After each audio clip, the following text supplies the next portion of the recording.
मौसम की तैयारी। तिलरी वन में ठंड दस्तक दे रही थी। सभी जानवर आने वाले कठिन मौसम के लिए तैयारी करने में लगे हुए थे।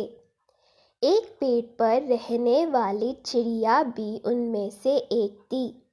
हर साल की तरह उसने अपने लिए एक शानदार घोंसला तैयार किया था और अचानक होने वाली बारिश और ठंड से बचने के लिए उसे चारों तरफ से घास फूस से ढक दिया था।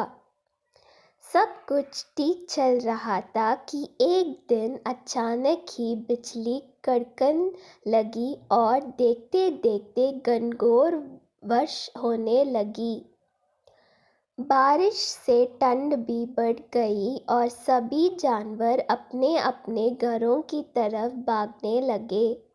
वह चिड़िया भी तेजी दिखाते हुए अपने घोंसला में वापस आ गई और आराम करने लगी।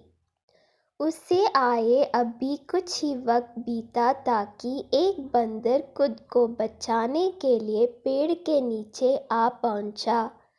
चिड़िया ने बंदर को देखते ही कहा, तुम इतना होशियार बने फिरते हो तो भला ऐसे मौसम से बचने के लिए घर क्यों नहीं बनाया? यह सुनकर बंदर को गुस्सा आया, लेकिन वह चुप ही रहा और पेड़ की आड़ में खुद को बचाने का प्रयास करने लगा। थोड़ी देर शांति रहने के बाद चिड़िया फिर बोली, पूरी गर्मी इधर उधर आलस में बिता दी। अच्छा होता अपने लिए एक घर बना लेता।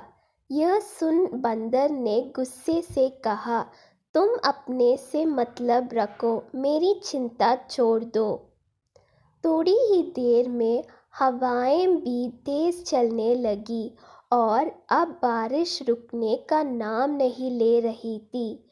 बेचारा बंदर ठंड से कांप रहा था और खुद को ढकने की भरसक कोशिश कर रहा था, पर चिड़िया ने तो मानो उससे छेड़ने की कसम खा रखी थी।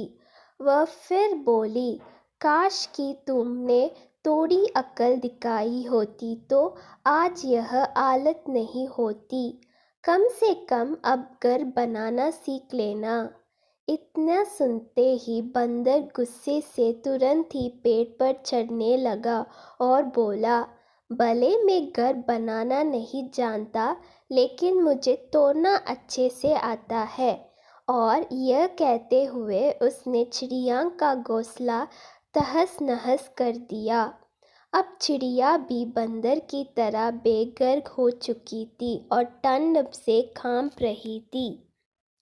सीख, हमेशा अपने काम से काम रखो।